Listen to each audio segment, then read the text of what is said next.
萧家，萧炎。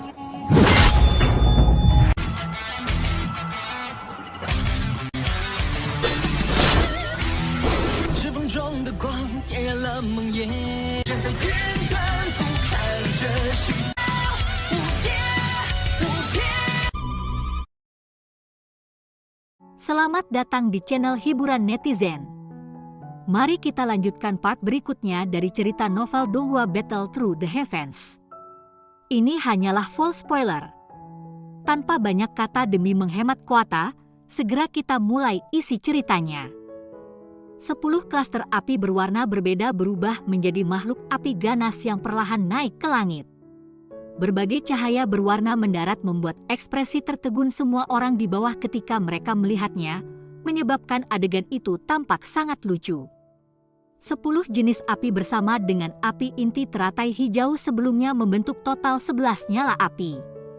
Xiao Yan mampu mengendalikan 11 nyala api dengan kekuatannya sendiri. Halaman itu sunyi ketika semua orang menyaksikan adegan mengejutkan ini. Beberapa saat kemudian sebelum beberapa suara dari menghirup udara dingin perlahan muncul. Setiap kali seseorang mengendalikan nyala tambahan, itu akan membebani kekuatan spiritualnya. Dengan kemampuan Cao Dan, dia paling mampu mengendalikan 4 jenis api. Selain itu, ini sudah memungkinkannya untuk mencapai titik di mana ia hampir tidak bisa menemukan lawan dalam klan Cao. Namun Xiao yang saat ini memungkinkan dia untuk memahami apa yang dimaksud dengan selalu ada seseorang yang lebih baik di luar sana. 11 jenis api. Bahkan jika Cao Dan menggunakan semua kekuatan spiritualnya, sepertinya dia tidak akan bisa mengendalikan mereka sepenuhnya, apalagi mengubahnya menjadi bentuk binatang untuk bertarung dengan yang lain. Api ganas naik ke udara. Suhu tinggi yang menyebar menyebabkan mulut Cao Dan mengering. Wajahnya, yang agak pucat menjadi lebih pucat. Kemampuan Xiao Yan adalah pukulan yang sangat besar baginya. Bagaimana itu mungkin? Cao Dan dengan lembut bergumam di mulutnya. Matanya dipenuhi dengan ketidakpercayaan. Xiao Yan tampak jauh lebih muda darinya. Bagaimana mungkin dia mengendalikan 11 jenis api? Tingkat ini adalah sesuatu yang bahkan saudara perempuannya, yang dianggap sebagai penyihir di klannya, tidak dapat melakukan. Mustahil! Mata Cao Dan menjadi lebih merah setelah dia menggumamkan kata itu. Dia muncul seperti pecandu judi yang kehilangan semua kekayaannya. Dia mengeluarkan raungan marah saat pikiran melewati hatinya. 4 binatang api di langit memancarkan raungan rendah dan dalam saat mereka menyerang binatang api beraneka warna Xiao Yan. Xiao Yan memperhatikan Cao Dan yang akan keluar semua dengan ekspresi acuh tak acuh. Sudut mulutnya terangkat menjadi senyum dingin. Dia secara acak melambaikan lengan bajunya dan 11 binatang api di langit tampak seperti harimau ganas yang turun dari gunung saat mereka bertabrakan dengan 4 binatang api Cao Dan. Setelah itu, mereka mulai merobek dan menggigit satu sama lain dengan cara yang gila. Gumpalan api terus menyebar. 4 binatang api Cao Dan turun ke dalam situasi yang kalah jumlah dalam menghadapi jumlah menakutkan Xiao Yan. Mereka tidak bertahan lama sebelum api di tubuh mereka secara bertahap terkoyak. Setelah itu, mereka perlahan menghilang satu demi satu di depan banyak mata di halaman depan. Pada saat makhluk api terakhir Cao Dan menghilang, 9 dari 11 binatang api milik Xiao Yan masih selamat. Tubuh Cao Dan bergetar ketika makhluk api terakhir menghilang. Kakinya segera mundur 2 langkah dengan panik. Erangan terdengar dari tenggorokannya pada saat yang bersamaan. Makhluk api itu mengandung beberapa kekuatan spiritualnya yang tersisa. Oleh karena itu, hilangnya makhluk api itu menyebabkan beberapa kerusakan pada kekuatan spiritualnya. Cao Dan, yang mundur, dengan cepat didukung oleh 2 orang tua di belakangnya. Matanya menatap 9 binatang api di langit, dan wajahnya berganti-ganti antara putih dan hijau. Dia tidak pernah mengharapkan taruhan, dia mengira dia akan menang, tetapi berakhir dengan dia dikalahkan dengan cara yang menyedihkan seperti itu oleh Xiao Yan. Xiao Yan melirik Cao Dan. Dia melebarkan mulutnya dan serigala api berubah menjadi gumpalan api berwarna hijau. Api ditembak jatuh sebelum memasuki mulut Xiao Yan. Kedelapan binatang api lainnya secara bertahap berubah menjadi ketiadaan dalam waktu singkat. Api ini, yang belum disempurnakan menjadi biji api, hanya bisa digunakan satu kali. Setelah satu kali penggunaan, mereka akan menyebar jika energi di dalamnya tidak diisi ulang. Tuan Muda Cao Dan, silahkan pergi. Xiao Yan menarik api inti teratai hijau. Ekspresinya jauh lebih baik bila dibandingkan dengan Cao Dan. Dia telah berlatih skill keterampilan api dan sangat akrab dengan manipulasi api. Selain itu, kekuatan spiritualnya jauh dari apa yang disukai orang-orang seperti Cao Dan. Ekspresi Cao Dan menjadi jauh lebih buruk ketika dia mendengar perintahnya. Dia telah kehilangan muka di depan begitu banyak orang. Selain itu, ia telah kehilangan manipulasi api, spesialisasinya. Ini tidak diragukan lagi setara dengan memberinya tamparan kejam. Baiklah. Tidak mengherankan Ye Zong akan menempatkan harapannya padamu. Anda memang memiliki beberapa keterampilan. Saya telah meremehkan Anda. Cao Dan menghirup beberapa helaan udara yang dalam. Dia menekan kemarahan yang muncul dari rasa malu, naik di hatinya saat dia berbicara dengan suara gelap. Xiao Yan samar-samar tersenyum. Cao Dan mungkin mengatakan bahwa dia adalah seorang alkemis tingkat 7. Tetapi dari cara Xiao Yan melihatnya, Cao Dan akan, paling sangat, berada di tingkat ke-7 kelas rendah. Dia tidak bisa dianggap sebagai lawan yang hebat. Tidak akan merepotkan jika Xiao Yan bertemu dengannya di pertemuan pil di masa depan. Saya kehilangan hari ini. Yakinlah bahwa aku akan menepati janjiku. Klan Cao saya tidak akan datang dan menemukan masalah selama beberapa waktu. Mata gelap dan ganas Cao dan tiba-tiba berbalik ke kelompok Ye Zong setelah dia berbicara.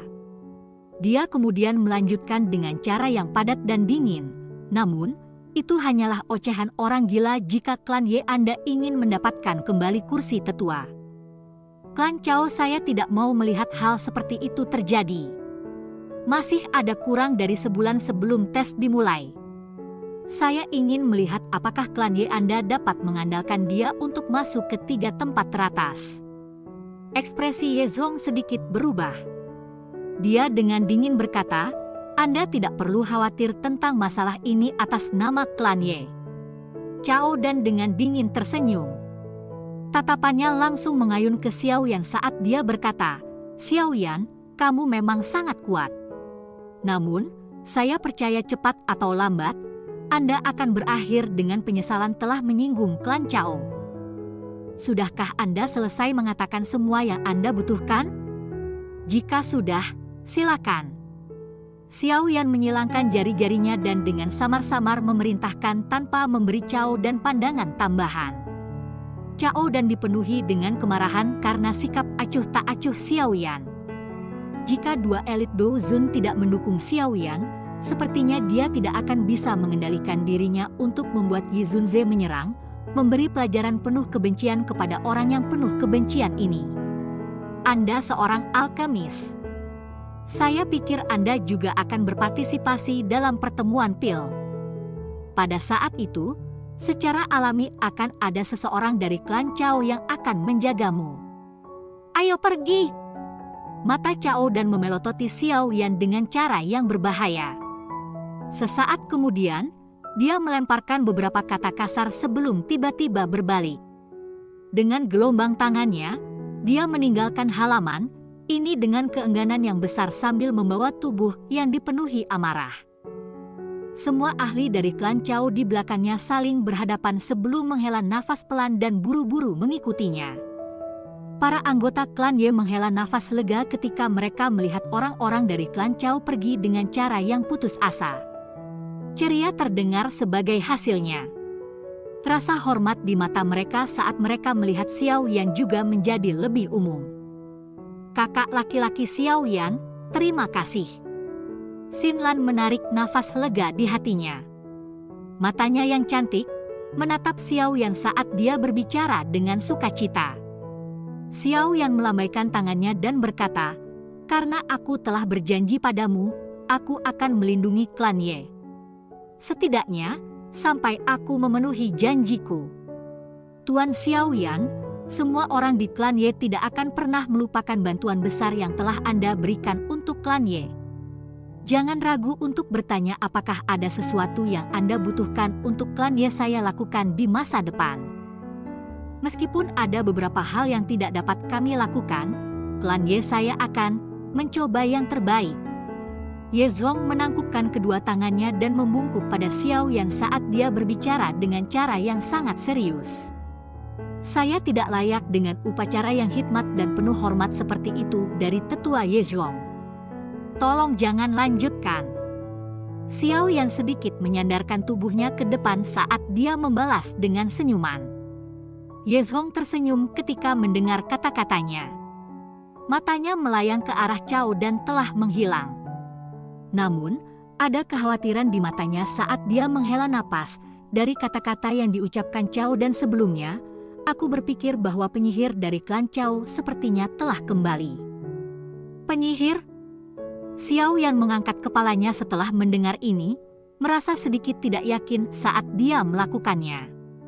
Ye Zong tertawa pahit ketika dia melihat ketidakpastian Xiao Yan.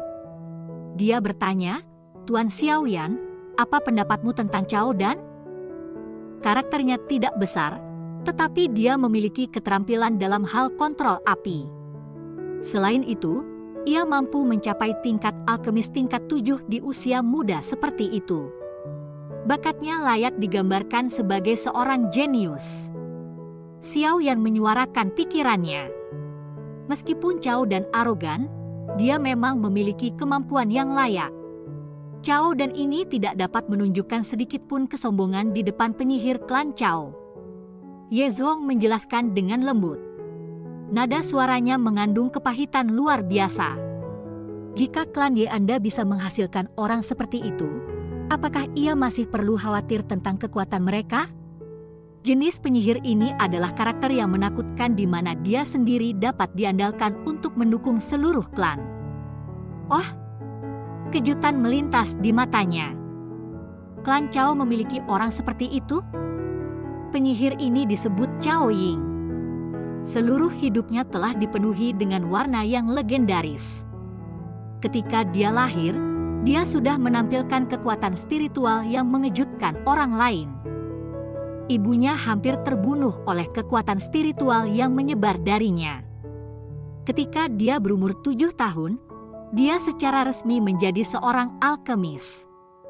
Pada usia 15 tahun, dia direkrut Menara Pil dan pengecualian dibuat untuk membawanya sebagai murid inti dari Menara Pil. Dia telah berlatih dengan tenang di dalam Menara Pil selama 5 tahun. Pada usia 20, ia menjadi alkemis tingkat 7 termuda di klan Cao. Saat ini, dia berusia 22. Suara lembut Ye Zong bertahan di halaman, menyebabkan semua anggota klan Ye menundukkan kepala karena malu mendengar ini. Dibandingkan dengan Cao Ying, mereka hanyalah orang yang tidak berguna yang hanya menunggu untuk mati. Tentu saja, mereka bukan satu-satunya yang bereaksi seperti ini. Bahkan wajah Xiao Yan menampilkan ekspresi serius. Wilayah dataran tengah memang dipenuhi dengan banyak talenta tersembunyi. Jika alasan dia memiliki pencapaian saat ini adalah karena kombinasi dari kedua bakat dan usaha, Cao Ying ini mungkin benar-benar penyihir kecil yang diberkati oleh surga.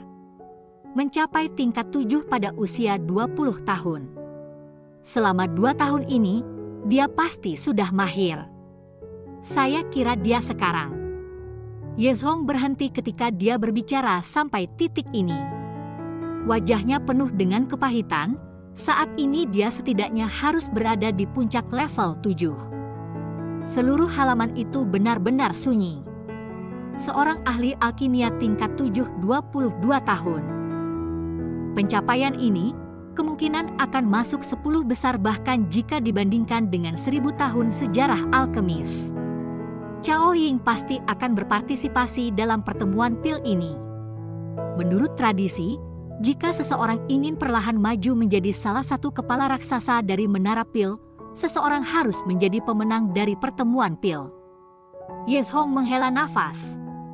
Cao Ying ini cukup ambisius. Oleh karena itu, dia pasti tidak akan menyerah dalam pertemuan pil ini. Mata Ye Zhong beralih ke wajah suram Xiaoyan dan perlahan berkata, gadis ini akan menjadi lawanmu yang hebat di pertemuan pil.